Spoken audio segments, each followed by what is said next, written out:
안녕하세요. 메디치 미디어와 광순의 복덕방 콜라보 이야기 시작하겠습니다. 오늘은 5호 매도에 관련된 이야기입니다. 이광수 선생님 나오셨습니다. 안녕하세요. 안녕하세요. 잘 네. 지내셨습니까? 잘 지내고 있습니다. 네, 퇴사 한 달이신데 어땠나요? 정신 없더라고요. 뭐 한간에 그 백수가 과로사 한다고 네. 좀 바빴습니다. 광순의 복덕방 호응은 어땠습니까? 지금 5호 발행이 됐는데 소문에는 엄청난 독자 수가 늘고 있다는. 늘고는 있는데 제가 잘 관리가 사실 안 되고 있어요. 그래서 좀 걱정이고 네. 어쨌든 잘 해야죠. 예. 근데 기본은 레포트니까 레포트를 잘 쓰려고 노력 중입니다. 독자 여러분께 광순의 복덕방이 잘 전달될 수 있도록 제가 잘 감시하겠습니다. 예, 감사합니다. 지난번 유튜브 찍고 사실 댓글 보고 제가 한번 빵 터졌습니다. 저희 둘이 닮았다는 그런 댓글이 있었는데 제가 영광이죠. 피디님 어떻게 보시나요? 닮았나요? 노코멘트십니다. 예. 자, 광순의 복덕방 5호 이야기 들어가기 전에 요즘 부동산 이슈 잠깐 점검하고 갈게요. 역전세 뭐 이비 실현됐는데 제 주변에도 등장을 했습니다. 2억 5천의 전세를 살던 분인데 계약이 만료돼서 이분이 이제 이사를 가려고 하는데 집이 안 나가는 거예요. 근데 이제 이 전세를 받을 전세구를 집을 구할 때 전세 대출을 받잖아요. 근데 저 때는 저는 그 제도를 이용을 안 했어요. 있었는지 없는지 기억이 안 나는데 대출은 제가 받는데 제 통장으로 돈이 한 푼도 안 들어오고 그게 집주인에게 그대로 갔어요. 근데 대출 만기가 되면서 그 돈을 갚아야 하는데 집주인이 그 돈을 갚지 않고 고개를 갸우뚱하고 있다는 거예요. 그 새로 들어오는 세입자가 그 돈을 주어야 그 돈을 빼가지고 이제 준다는 그런 개념으로 생각을 하고 있는 것 같고, 근데 집이 안 나가고 있어서 결국은 2억 3천으로 전세를 낮춰내고 은행에 가서 연장을 2달 지금 해놓은 상태랍니다. 그래서 지금 이 친구는 굉장히 불안해하고 있어요. 자기는 이사를 가고 싶은데 이사를 못 가는 거 아니냐? 네. 예, 대출은 만기가 됐는데 과연 집주인이 갚을 거냐? 그래서 본인이 그걸 대비하기 위해서 여러 가지 조치를 좀 하고 있다고 그러더라고요. 네. 그래서 제가 오늘 광수 선생님께 그런 내 보증금을 지키기 위해서 만일의 사태에 대비해서 세입자가 준비할 수 있는 게 있다라면 자기의 전세 자금을 지키기 위해서 어떤 일이 가능한지. 기본적으로 다 하고 계세요. 네. 뭐 예를 들어서 전입신고하고 확정일자 받고 그다음에 전세 보증금에 대한 어떤 법적인 절차들이 사실 있는데 그게 현실적으로 잘 적용이 안 돼요. 아주 획기적인 방법 없습니다. 그래서 가장 중요한 건 집주인한테 계속 요구하는 거예요. 지금 상황과 나의 상황을. 그래서 결국에는 집주인이 준비하도록. 예를 들면 기본적으로 관례상 어떻게 했냐면 임차인들이 뭐 한 3개월 전에 이렇게 얘기하고 한단 말이죠. 예, 예. 그러지 말고 한 1년 전부터 계속 계획이 있으면 얘기하고 나 이사 갈 거다. 그리고 전세금이 이렇게 되는데 이 정도 돌려줘야 된다. 이런 얘기를 계속 할 필요가 있어요. 왜냐하면 집주인들도 준비를 할 수 있도록 지금은 가장 현실적인 방법이지 않을까 생각합니다. 뭐 다른 과정들을 여러분들이 기본적으로 하고 있는데 그것 때문에 강제하거나 이러기가 현실적으로 좀 힘들어요. 그렇다고 해서 뭐 경매나 공매를 진행할 수는 없거든요. 그러면은 더 복잡한 과정이고 내가 이사를 갈 수 없기 때문에 그래서 그런 과정보다는 아주 미리 준비를 하셨으면 좋겠다. 그리고 원초적으로는 집주인에 대해서 저희가 공부할 필요가 있어요. 집주인이 어떤 상황인지. 예. 네. 다주택자는 피해야 됩니다. 임대인이 다주택자다. 그러면은 거기에 들어가서 사시면 안 돼요. 불안하기 때문에 파산하거나 이럴 가능성이 있기 때문에 그래서 아예 처음부터 그런 준비를 좀 하셨으면 좋겠다는 말씀을 드립니다. 근데 아무리 봐도 저는 좀 이해가 안 돼요. 대출을 받은 사람 이름은 난데 돈은 한 푼도 구경 못하고 집주인한테 갔어요. 그리고 저는 물론 잘 살았다는 생각이 드는데 그 돈을 저 사람이 갚지 않으면 내가 신용불량자가 되는 상황이니까 뭔가 이상하잖아요. 돌려받을 돈을 못 받았으면 집주인에게 무언가 은행에서 조치가 들어가야 되는 거 아니에요? 그래서 우리나라 은행이 나쁜 거예요. 앉아서 돈 받으려고 한 거예요. 그러니까 뭐냐면 실제로 돈을 꾸고 상환 의무가 있는 게 임차인인데 그러니까요. 임차인을 믿지 않은 거예요. 그러니까 돈은 임대인한테 가니까 임대인을 믿은 거죠. 그러니까 앉아서 돈 벌려고 하다가 임대인이 지금 돈을 못 갚을 상황이면 그럼 은행이 책임져야 될 거 아니에요. 예. 근데 은행이 책임을 지금 안 지는 거죠. 알겠습니다. 지금 뭐 주변에 너무 가까운 상황이 일들이 벌어지고 있어서 조금 걱정이 돼서 잠깐. 근데 진행했습니다. 이게 되게 심각한 문제예요. 왜냐하면 올해 하반기로 갈수록 이런 역전세 문제가 더 심화될 거예요. 그래서 이번에 광순회 복덕방 5호에서도 제가 조사를 해봤는데 실증적으로 조사를 해보니까 2021년도에 계약된 전세 계약 중에서 거의 네. 50% 이상이 지금 역전세 상황이고 22년도에 계약된 전세 중에서는 거의 70% 이상이에요. 그러니까 이 문제가 단순하게 지금뿐만 아니라 내년까지도 계속. 계속될 가능성이 크단 말이에요. 지금 시작되는 거다. 문제가 좀 커질 수 있다라고 보는 겁니다. 어쨌든 집주인 분들은 시장 상황을 인정하고 그 차익에 대한 부분을 염두에 둔, 그러니까 그 가격으로 집을 다시 내놔서 받아서 돌려준다는 생각을 하지 않는 게 필요할 것 같습니다. 그렇죠. 그게 바로 시장이고 당연하게 그렇게 생각해야 되는데 제가 2억의 전세 보증금을 내놨으면 최소한 2억이라고 생각하는 거예요. 시장하고 상관없이. 아까처럼 예. 전세가 다 안 나간다는 얘기는 전세금을 안 내리니까 안 내는 거죠. 그렇죠. 예. 그럼 내려야죠. 내려야죠. 그래서 안 나가. 집이 내놨는데 안 나가네. 그래서 못 돌려줄 것 같아. 이게 말이 됩니까? 네, 말이 안 됩니다. 네. 아니, 그러니까 재화 시장이라는 건 안 팔리면 가격을 낮춰야 되잖아요. 그렇죠. 근데 안 낮추려고 하니까. 한 번도 이렇게 역전세라는 개념이 이렇게까지 확산된 적이 없어서 네. 우리들을 정말 당혹스럽게 하고 있는데 일단 시장을 인정하고 양심적으로 대응하는 것 이런 말씀을 드리는 게 좀 우습지만요. 예. 사실 저 5호 읽으면서 조금 더 어려웠어요. 왜냐하면 집 사는 고민을 하는 사람 입장에서 왜 갑자기 내가 매도를 공부해야 될까? 왜 광순회 복덕방 5호 주제가 매도일까? 이런 생각이에요. 기본적으로 저는 부동산 시장을 움직이는 한국의 메커니즘은 예. 재화가 투자화돼 있다는 걸 인정해야 되거든요. 투자화돼 있는 시장에서는 그러니까 집이 투자의 대상이 돼 있다는 그렇습니다. 거죠. 그러니까 예. 집이 부동산으로 된 것 자체가 집을 투자화돼 있다는 거예요. 근데 이 투자화돼 있는 걸 인정하는 순간 저희가 판단 기준이 달라져야 됩니다. 네. 뭐에서 뭐로 바뀌죠? 재화를 살 때는 판단 기준이 내가 필요한가를 그렇죠. 생각하죠. 그렇죠. 남은 생각할 필요 없어요. 예. 그죠? 물론 뭐 일부 사치품매 같은 경우에 남들이 이걸 좋게 봐줄까? 이런 것들이 관심이 있지만 저희가 사용하는 재화는 내가 필요한가를 먼저 봅니다. 그런데 투자하는 건 그렇게 하면은 100점 100패예요. 내가 좋게 보는 거, 내가 필요한가를 생각하면 그렇게 주식 투자를 하면 100점 100패죠. 네. 그렇죠? 그래서 투자화되어 있는 자산이라든지 시장에서는 남이 좋게 보는가? 그리고 남은 어떻게 생각할까를 보시는 게 중요해요. 그런 측면에서는 집이 투자화돼 있으니까 무주택자 입장에서 제가 말씀드린 거예요. 무주택자는 내가 필요한가를 보는 게 아니라 예. 이 집을 갖고 있는 사람들은 어떻게 생각할까를 보는 게 되게 중요하다는 거죠. 그래서 매도가 중요한 거예요. 네, 집을 갖고 있는 사람들은 집을 투자로 생각하는 사람들은 지금 시장을 어떻게 바라볼까? 이 시각을 보시는 게 되게 중요하다. 그래서 제가 주제를 매도로 정했고 또 하나 이유도 있습니다. 또 부동산 시장을 보실 때 또 중요한 게 이게 연관된 건데 부동산은 사용할 수도 있지만 투자도 할 수 있어요. 예. 이런 재화가 별로 없어요. 그런 재화 한번 생각해 보세요. 뭐가 있을까요? 쓸 수도 있는데 투자도 가능해. 명품백.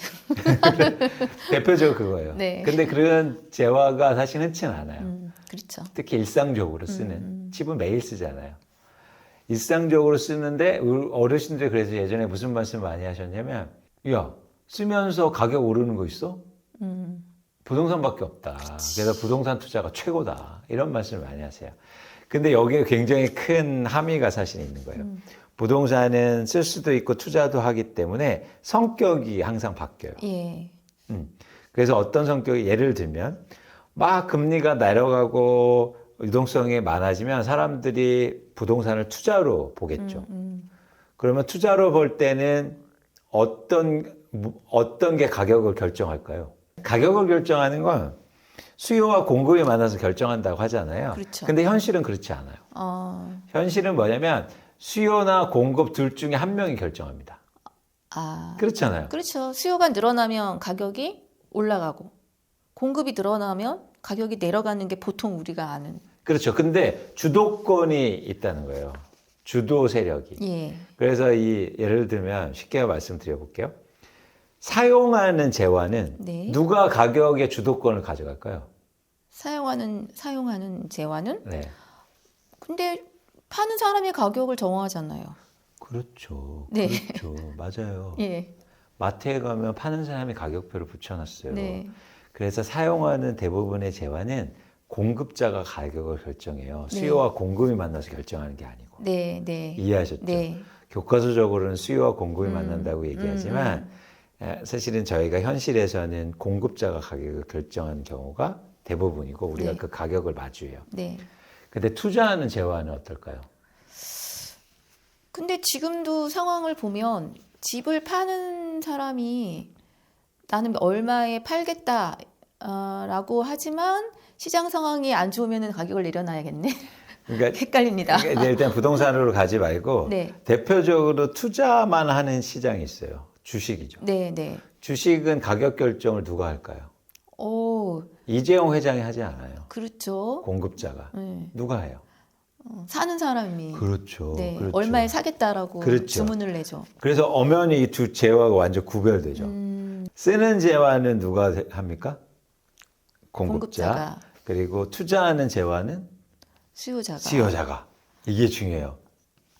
자, 자, 그래서 부동산이 부동산은- 복잡해지는 거예요. 네. 왜냐하면 쓸 수도 있고 투자도 할 수 있기 때문에 누가 네, 네. 가격을 결정하는지가 애매해요.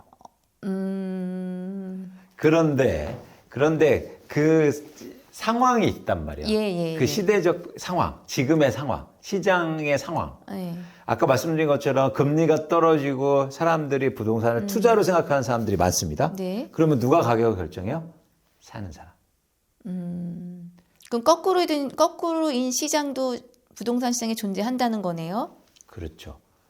이제는 경기가 위축되고 금리가 오르니까 이제 네. 사람들이 부동산을 사용하는 관점으로 보는 사람들이 많아졌어요. 예, 예. 그러면 이제 가격 결정을 누가 해요? 어려우세요? 네. 아니 왜 어려운지? 갑자기 어려워졌어요. 아니 네. 이제 부동산을 사는 재화로 생각하는 사람들이 많아졌다니까요. 그럼 사는 사람이 그건 투자라니까요. 투자. 왜 자, 이렇게 헷갈리죠? 멀리 가지 마세요. 네. 멀리 가지 아까 마세요. 주식 시장에선 바로 대답을 했는데 네, 주식 시장은 투자잖아요. 네, 네, 투자할 네. 때는 누가 가격을 결정한다? 사는 사람이. 사는 사람. 오케이. 네. 광순의 복덕방에도 했는데 이해하려고 하지 말고 애우면 됩니다. 어려우면 애워요. 네. 공식은 애우면 됩니다. 네. 자, 투자하는 시장은 가격 결정을 누가 한다? 사는 수요자, 사람이. 사는 사람이. 네. 사용하는 재화는 누가 가격을 결정한다? 공급자가. 네. 자, 근데 부동산이 지금은 사용하는 시장이 돼가고 있단 말이에요. 예, 그럼 예. 가격 결정을 누가 합니까? 그럼 공급자가. 그렇죠. 네. 그래서 매도가 이제부터 중요한 거예요. 네. 그래서 제목이 매도인 거예요. 이제 한국의 부동산 시장은 네. 사용하는 재화로 점점 바뀌어가고 있기 때문에 네. 투자하는 사람들이 줄고 있어서 예. 사용하는 재화로 바뀌어가기 때문에 이제 가격 결정은 매도하는 사람이 결정할 거예요.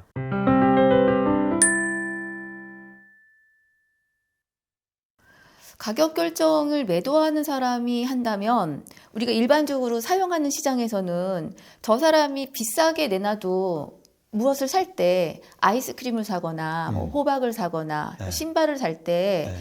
그 물건을 파는 사람의 가격을 해놓으면 너무 비싸 안 살래 이렇게 되잖아요. 그렇죠. 그러면 지금도 만약에 실수요자가 늘어나는 시장인데도 이 매도자가 가격을 내리지 않으면 안 사게 되는 거네요. 안 사죠. 그래서 거래량이 줄게 되는 거예요. 이해하셨죠? 그러니까 주도권은 매도자에게 넘어갔는데 수요자한테 유리한 상황입니까? 그렇죠. 매도자가 이 시장을 결정하기 때문에 매도자가 가격을 안 내리면 네. 거래가 안 되는 거예요. 어, 이해하셨죠?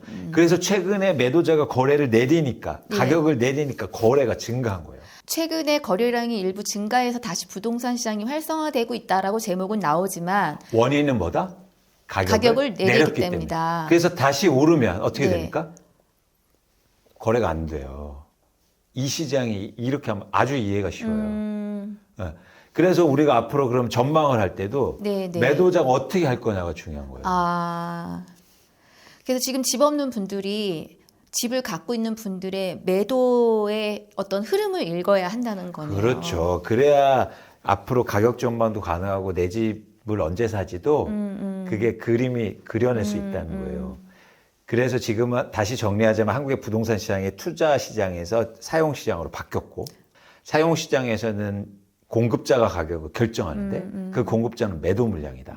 이 매도하는 사람들이 가격을 어떻게 내놓느냐에 따라서 가격이 결정된다는 거예요.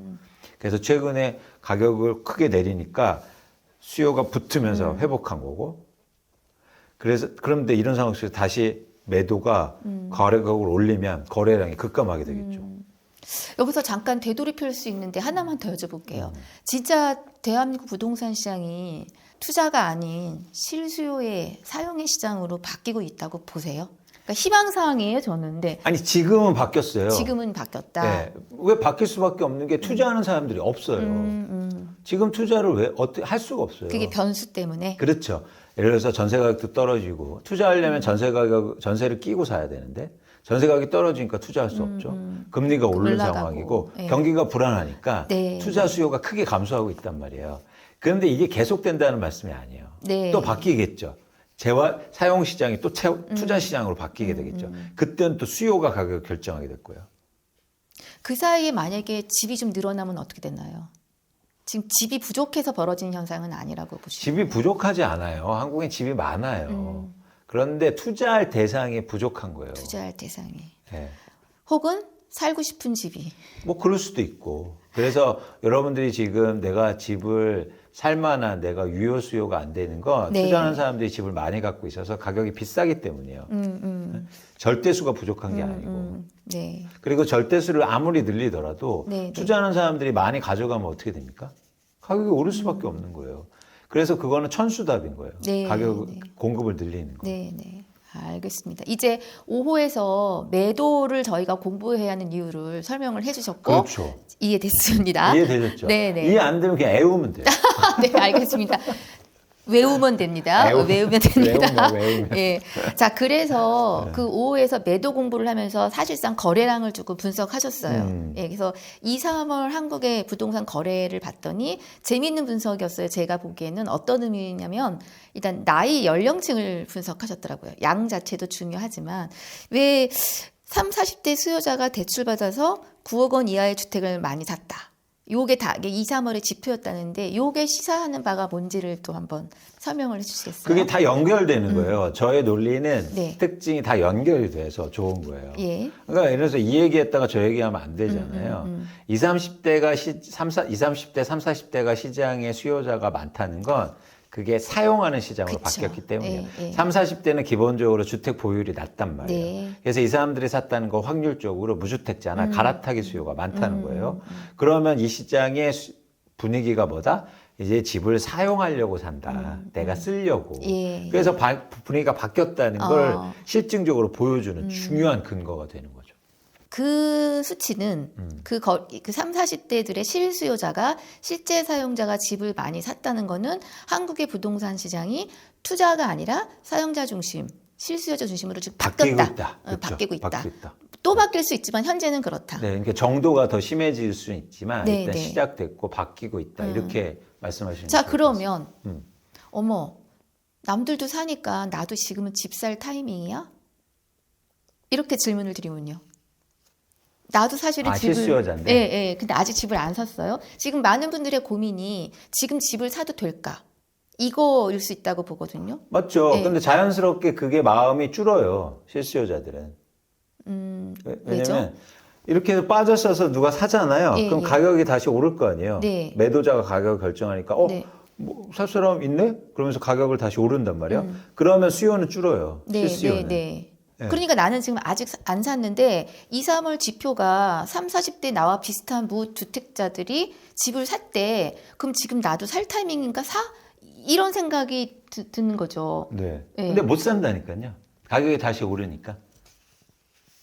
이미 사는 사람들은. 잘 산 이미 거고. 사는 사람들은 일단 자기가 생각하기에 응, 감당하고 가격이 내려왔을 때 샀으니까 네, 네. 그 사람들은 산 거고 그래서 가격이 다시 오르면 살 마음이 없어진다는 거예요. 그게 실수요자의 특징이에요. 아니라고 그래도 예. 난 아니라고 그래도 시장은 그렇게 움직이게 돼요. 기본적으로 그렇잖아요. 사용하는 재화는 그래요. 이게 가격이 쌀 때는 사고 싶었는데 가격이 오를수록 사고 싶은 마음이 준단 말이에요. 실수요는. 그러면 저희가 지금 전망을 만약에 해본다면 그 2, 3월 지표가 그렇게 나왔어요. 그럼 결국 실수요자가 집을 사고 있다는 거니 조만간에 다시 집값이 오르겠네 이렇게 생각하는 사람이 생길 수도 있지 않을까요? 그러면 이제 다시 시장이 투자의 시장으로 바뀔 날이 머지않아 지금 오고 있다. 너무 무리한. 투자하는 사람들은 그렇게 생각 안 한다니까요. 투자하는 사람들은 아까처럼 실수요자들이 산다고 해서 집값이 오른다고 전망하지 않아요. 투자 수요가 들어오기 시작해야 집값이 오른다고 생각해요. 투자 수요가 실수요자 시장이 아니라. 그렇죠. 근데 지금 투자나 투기 수요가 안 들어오고 있단 말이에요. 오히려 줄고 있는데 나 혼자 투자하는 사람이 야 집값 오르겠네 기대하고 사는 사람들은 흔치 않아요. 이해는 됐어요. 이해는 됐는데 어쨌든 지금 광순의 복덕방을 구독하시는 애독자들께서는 지금 부동산을 투자로 바라보시는 분들보다 뭐 그분들도 공부를 열심히 하시겠지만 지금 내가 집이 없어서 어떻게 하면 집을 언제 사는 것이 가장 효율적일까? 나의 자산을 좀 만드는 과정과 더불어서 이 고민을 하는 분들이 많을 텐데 여전히 보면서 고민을 할 것 같아요. 지금 내가 무리해서라도 집을 지금 사는 게 맞지 않을까?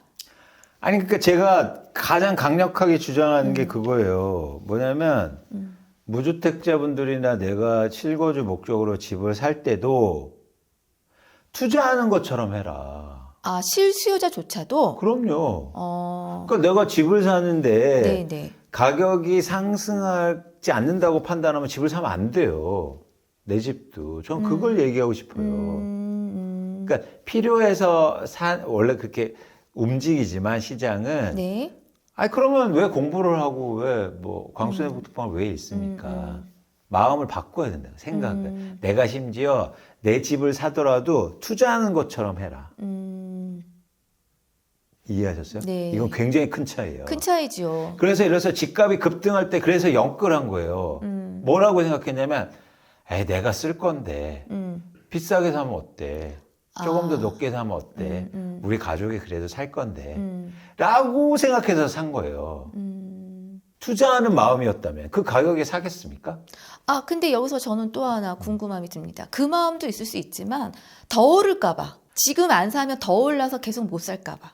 그건 실수요자들만 그렇게 생각한다니까요. 투자 수요는 그렇게 생각 안 해요. 역시 그럼 그 2030의 영끌은 본인이 살아야 될 집이기 때문에 그렇죠. 지금 사야 한다는 생각을 급하게 하는 거고. 그래서 그런 두려움도 있는 거예요. 오를까봐 두려움은 투자하는 사람들은 안 가져요. 그래서 대표적으로 제 레포트에도 있지만 안타까운 게 20, 30대, 30, 40대 무주택자가 집을 사는데 70대는 집을 팔았어요. 왜 팔았을까요? 왜 팔았나요? 그분들은 투자하는 사람들이기 때문에요. 네. 투자하는 사람이니까 가격이 오르니까 파는 거지. 가격이 오르니까 사는 게 아니라.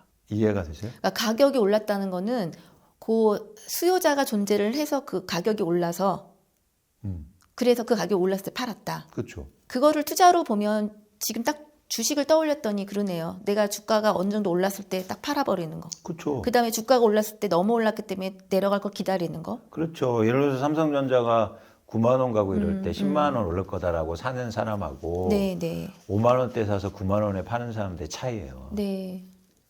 어떤 생각이 드냐면 그래서 마음을 바꿔야 돼요. 떨어질 때는 어떤 생각이 드냐면 실수요자는 더 빠질 것 같은 생각이 들어요. 네, 네. 그렇죠. 그래서 못 사요. 그래서 오를 때만 산다고요. 근데 떨어지면 투자하는 사람들 산단 말이에요. 야, 이게 내가 살 집을 하나 사는데 그거를 투자의 개념으로 생각하고서는 거래를 해야 한다. 이거를 말로는 이해한다고 하지만 그 관점을 바꾸기가 쉽지는 않을 것 같아요. 쉽지 않으니까 부자가 없는 거죠. 네, 네. 네. 갑자기 절망스러운 마음이 들죠. 아니요. 저희가 이건 충분히 바꿀 수 있다. 네. 충분히 그래서 노력하는 거 아닙니까? 저희가 뭐대로 그렇게 시간 내서 뭐 유튜브도 보고 레포트도 읽기 힘든데 읽을까요? 그러니까 저는 가장 중요한 게 인식의 전환이에요. 이 인식이 전환돼야 여러분들이 내 집 마련도 잘하실 수 있단 말이에요. 근데 이렇게 인식 전환하는 사회, 그런 사회가 와야 투기가 없어져요. 굉장히 많은 사람들이 그렇게 순진하게 당하니까 예. 약탈적인 투자자들이 생기고 투기를 하는 사람들이 생기는 거예요. 근데 많은 사람들이 그걸 알아. 나 그거 니네들이 어떻게 하는지. 그래야 시장이 안정이 되는 거예요. 그러니까 무주택자 여러분, 부동산을 투자하라는 건 아니지만 투자자의 관점으로 집을 사야 그렇죠. 속지 않는다, 손해를 덜 본다, 그런 그래서 뜻입니다. 매도하는 사람들 마음을 여러분 보시라고요. 난 집 한 채도 없는데 내가 왜 그렇게 집 많은 사람들 이해해야 돼? 맞아요. 틀렸다는 거예요. 이해하셔야죠. 네. 그래야 여러분들이 세상을 제대로 보실 수 있고 내 집 마련도 잘하실 수 있다는 거예요. 네. 집 없는 사람들이 생각하는 거를 여러분들이 충분히 이해하시고 계세요. 여러분들이 이미 그런 상태니까 그걸 더 이해하실 필요는 없어요. 네. 그래서 신이 인간한테 눈을 두 개 준 거 아닙니까? 하나는 나를 보고 하나는 다른 사람이나 세상을 보시라고. 그래서 여러분들이 꼭 두 눈으로 보시고 그래야 변화를 읽을 수 있다. 귀도 두 개입니다. 하나는 광수쌤 이야기를 듣고 하나는 다른 의견도 듣는 그러니까 걸로. 제가 안타까운 거예요. 근데 저는 이런 지식을 많이 알면 알수록 그런 게 더 없어지잖아요. 네. 그렇죠? 네. 그래서 저는 저희가 그런 역할을 하고 싶다는 거고. 네. 그걸 제가 이렇게 얘기하면, 야, 그건 부동산을 투기하라는 거야? 근데 아까 아버님이 얘기한 것처럼 그게 아니라는 거예요. 그렇게 생각하는 가능성이 많을수록 네, 시장이 좋아지는 거예요. 네, 안정화가 되고, 내 집 마련하기도 쉽고. 네. 알겠습니다.